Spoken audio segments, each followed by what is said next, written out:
आणि सुरुवातीलाच एक ब्रेकिंग न्यूज ती म्हणजे जिल्हा परिषद निवडणुकांच्या पार्श्वभूमीवर राज्यात घडामोडींना वेग आलाय।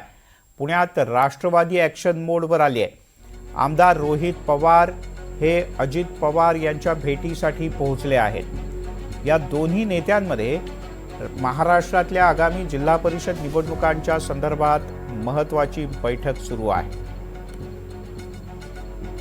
आपण पाहतो तर रोहित पवार हे अजित पवार यांच्या भेटीसाठी पोहोचले।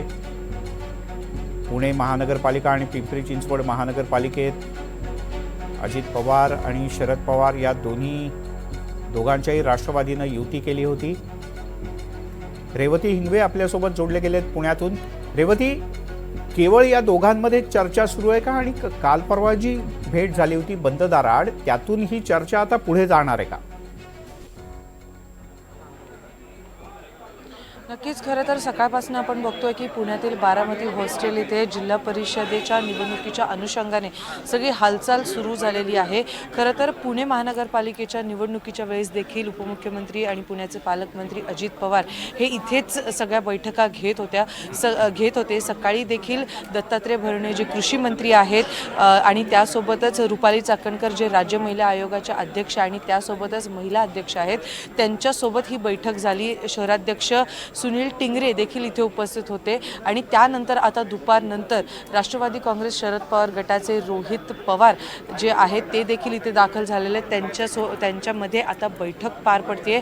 तर नेमकं दोन्ही राष्ट्रवादी आता जिल्हा परिषदेला देखील एकत्रित लढणार का असा प्रश्न इथे उपस्थित होतोय आणि कुठे ना कुठेतरी त्याच्यावरती फक्त आता शिक्कामोर्तब व्हायचं बाकी आहे। जवळपास निश्चित झाल्याचं चित्र इथे दिसून येते कारण सकाळपासूनच जे इच्छुक आहेत ते इथे यायला लागलेले आहेत। 2च दिवस बाकी आहेत नॉमिनेशन फॉर्म भरण्यासाठी।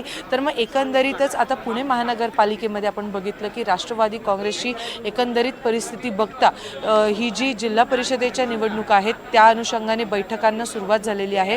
कारण राष्ट्रवादीची जी परिस्थिती झाली सगळ्या महानगरपालिकेच्या निवडणुकांमध्ये त्यानंतर आता जिल्हा परिषदेच्या या बैठका सुरू झालेल्या आहेत। त्या अनुषंगाने चर्चा देखील होत आहे। फक्त येत्या 2 दिवसामध्ये इथे शिक्कामोर्तब होण्याची शक्यता ही वर्तवली जाते की दोन्ही राष्ट्रवादी आता येणाऱ्या जिल्हा परिषदेमध्ये एकत्रित लढणार की नाही। ठीक आहे, तुर्तास धन्यवाद या सगळ्या सविस्तर माहितीबद्दल। याची औपचारिक घोषणा कदाचित थोड्याच वेळात होऊ शकते, त्यावेळेला आम्ही पुन्हा तुझ्याशी संपर्क साधू।